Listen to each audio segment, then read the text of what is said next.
Welcome friends, एक नए video के साथ मैं professor CP Fasin, former senior professor of chemistry, Hemchandracharya north, Gujarat university Patan, Gujarat, आपके सम्मुख हाजिर हूं। आज का यह मेरा वीडियो राजस्थान राज्य के एक शहर अजमेर की शिक्षा व्यवस्था पर आधारित है। हम सब जानते हैं राजस्थान उत्तर भारत का एक बहुत ही सुंदर प्रदेश है, बहुत सुंदर राज्य है, जिसकी राजधानी जयपुर है। लेकिन राजस्थान के हृदय की बात जब कही जाती है कि which is the heart of Rajasthan, Rajasthan का हृदय कौन सा है, अजमेर कहा जाता है। यहां मैं ये बात कहना चाहूंगा, संपूर्ण भारतवर्ष में अजमेर शिक्षा के क्षेत्र में सबसे ज्यादा अग्रणीय शहर रहा है।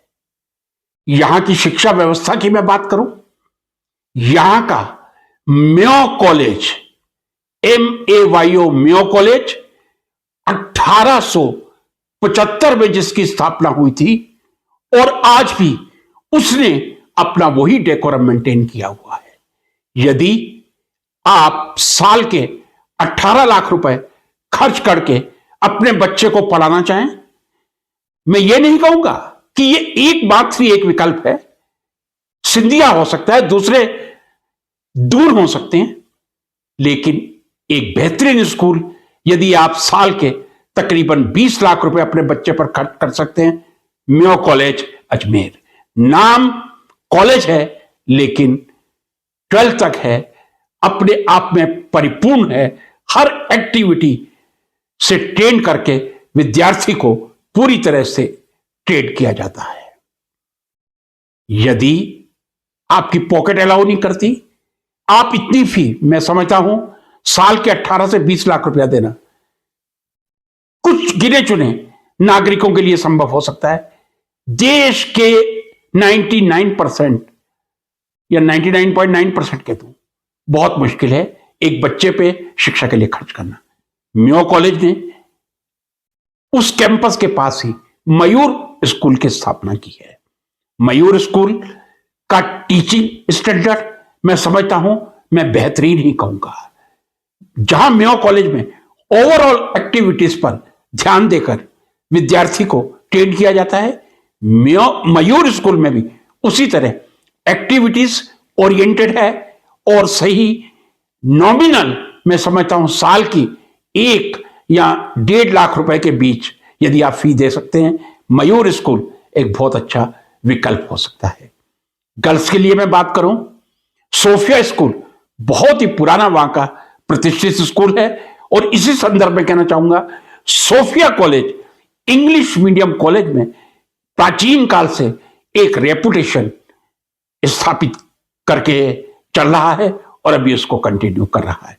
Savitri school, Savitri college Hindi medium के लिए एक बहुत सुंदर संस्थान हो सकता है। इसके अलावा राष्ट्रीय मिलिट्री स्कूल अजमेर में है।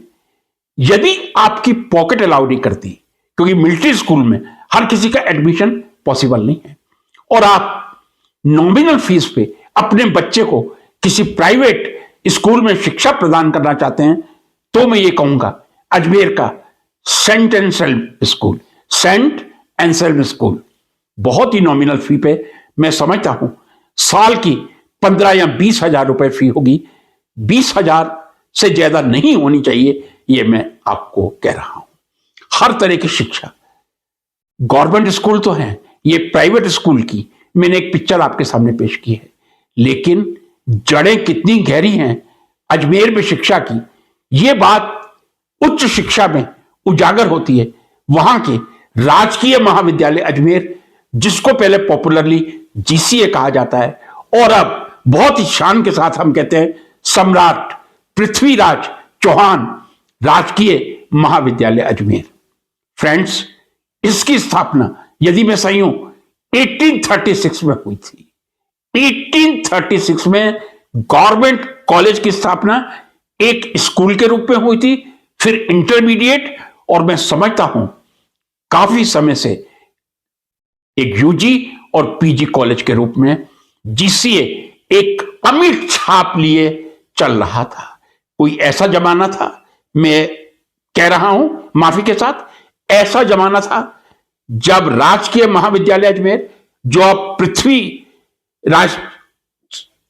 पृथ्वीराज चौहान, सम्राट पृथ्वीराज चौहान राजकीय महाविद्यालय अजमेर है, एक इंस्टीट्यूट ऑफ नेशनल इंपॉर्टेंस के बराबर दर्जा रखता था।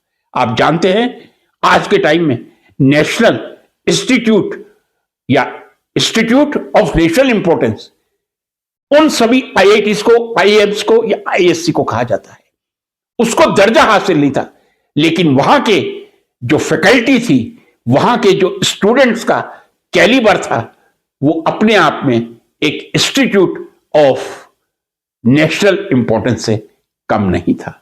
यहां मैं विशेषकर वहां के बॉटनी डिपार्टमेंट की चर्चा करना चाहूंगा, जहां पे टेरिडोफाइट्स में प्रोफेसर त्रिलोकीनाथ भारद्वाज, टीएन भारद्वाज, जिनकी मृत्यु लगभग 1 साल पहले हुई है, उन्होंने अमिट छाप छोड़ी थी। ये अजमेर के शिक्षा जगत की एक छोटी सी झांकी रखने का प्रयास किया, इच्छा हुई कि आपके सामने रखूं।